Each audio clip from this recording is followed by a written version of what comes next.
Cristiano Zanin, 58 votos favoráveis, 18 votos contrários, e o Cristiano Zanin foi aprovado pelo Senado Federal para o cargo de ministro do Supremo Tribunal Federal. Ele vai ocupar a vaga que era de Ricardo Lewandowski. Durante a sabatina na Comissão de Constituição e Justiça, o Zanin foi questionado sobre os processos contra o Lula. Gostaria de esclarecer sobre a questão dos processos do presidente Lula.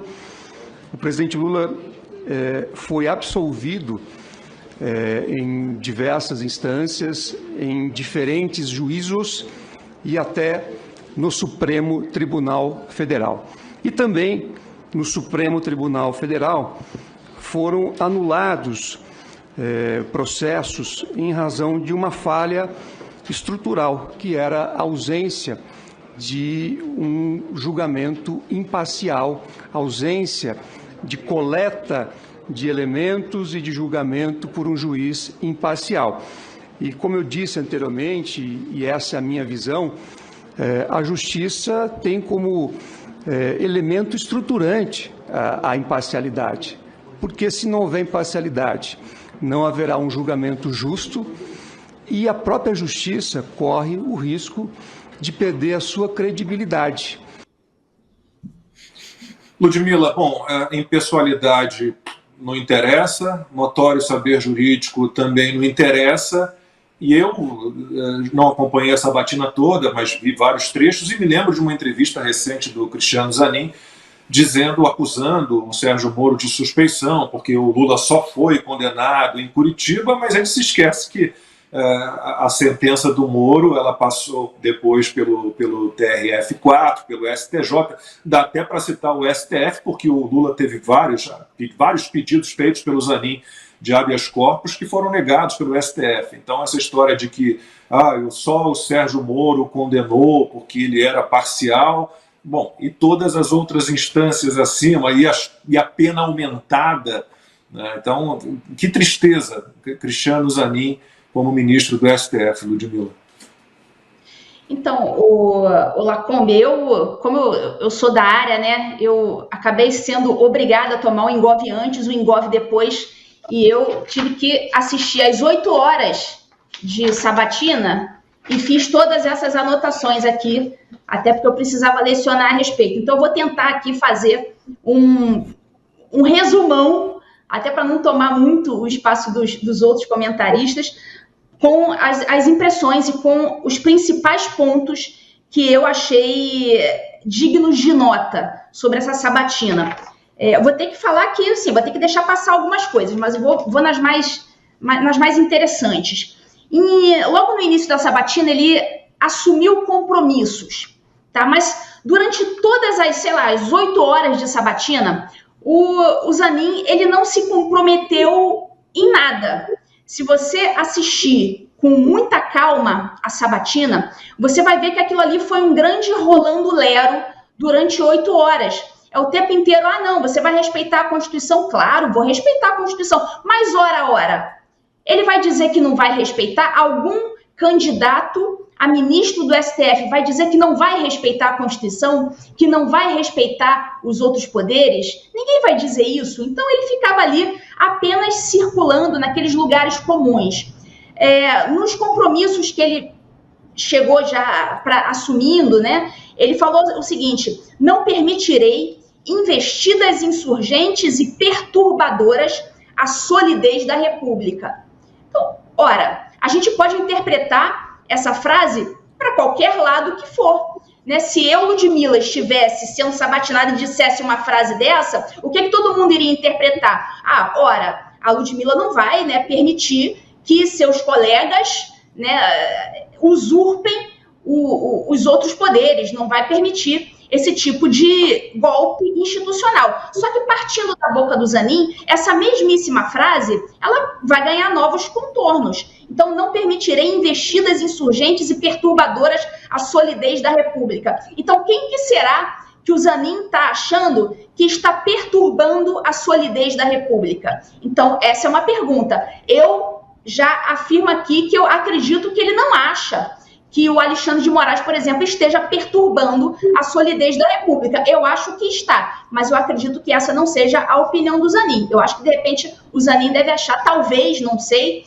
que velhinhas na esplanada dos ministérios com bandeirinha do Brasil estejam perturbando a solidez da República. Então, aí depende, né? Então, é uma frase que serve para qualquer coisa, assim como todo o discurso dele na sabatina. Outra coisa que me chamou a atenção aqui foi que, dentre esses compromissos, ninguém perguntou a ele já chegou falando. Ele pediu, no início da sabatina, 30 minutos para ele falar livremente, e foram concedidos esses 30 minutos. Ele, ali, espontaneamente, ele já se revelou compromissado com a Agenda 2030 da ONU. Então, perceba, não foi ninguém que perguntou nada para ele. Ele é que tomou a iniciativa de sair falando que ele é comprometido com a Agenda 2030 da ONU, falou sobre os 17 objetivos e metas globais, inclusive igualdade de gênero, e terminou falando: vou usar como ferramentas as leis e a Constituição. Então, um papo muito bonito para dizer que vai usar a lei e Constituição, acredito que de forma ativista, depois eu vou falar isso aqui, para defender compromisso com a Agenda 2030. Em vários momentos, ele foi questionado sobre se ele seria ativista. E o que ele vai responder? É claro que ele vai dizer que não. Ele falou várias vezes que o STF não tem o papel de legislar. Mas, ora, ele vai dizer o contrário? Ele vai chegar numa sabatina e vai dizer que sim, o STF tem o dever de legislar? Claro que ele não vai falar uma coisa dessa. Se você perguntar para o Barroso, para o Moraes, se eles acham que o STF está legislando, eles vão dizer que não. Eles vão dizer, não, aqui está tudo certo. Ninguém está legislando nada. Então, ninguém vai chegar na sabatina e vai dizer que vai legislar como ministro. Então, ele ficou ali nesses lugares comuns. Ele usou uma expressão que o ministro Barroso usa no livro dele, inclusive, no livro do Barroso, que é o STF exercendo um papel contramajoritário.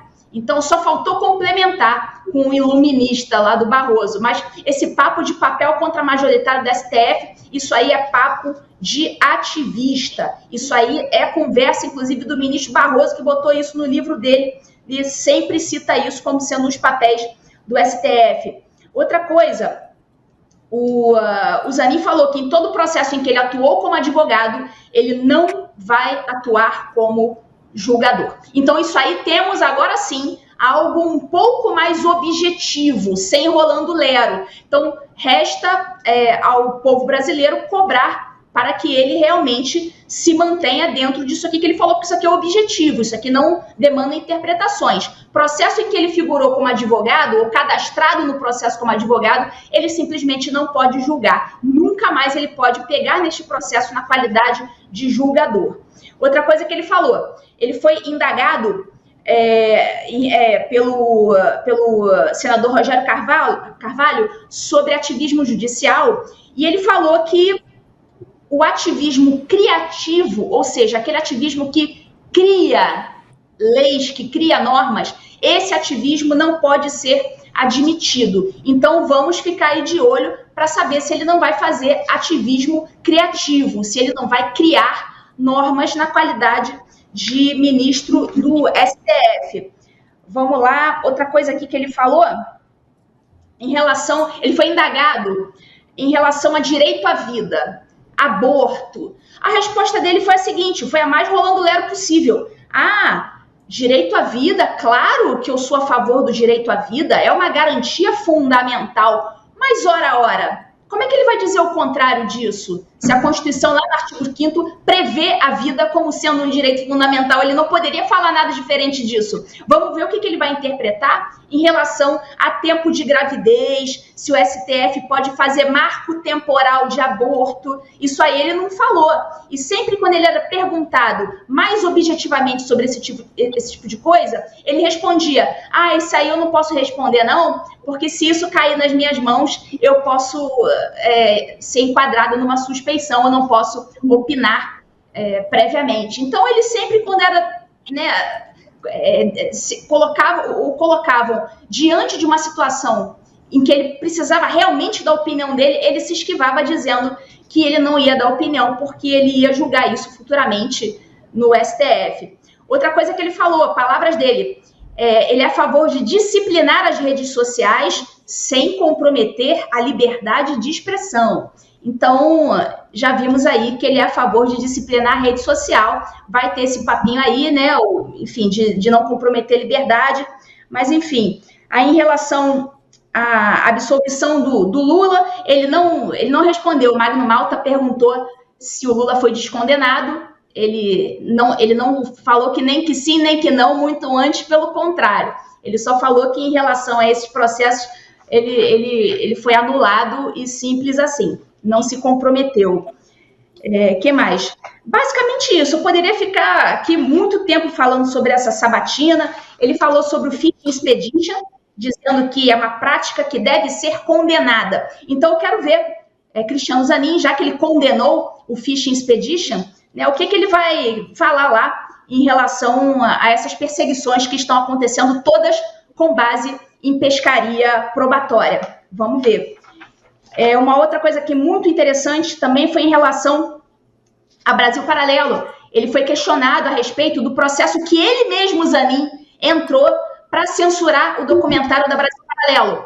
E ele ali meteu o Rolando Lero e falou, não, eu nunca busquei a censura, eu só busquei a consecução da legislação eleitoral. E ficava por isso mesmo, e assim por diante. Enfim. Ou seja, é uma desgraça. Cristiano Zanin é um desastre total. Constituição rasgada, algo parecido com Barroso. Impessoalidade.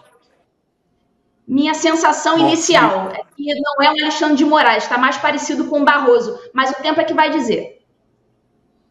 E tem gente achando, mas saiu um que foi indicado pelo Lula, entrou outro, foi grande porcaria, estamos ferrados. Barroso que dizia que quer empurrar a história, né?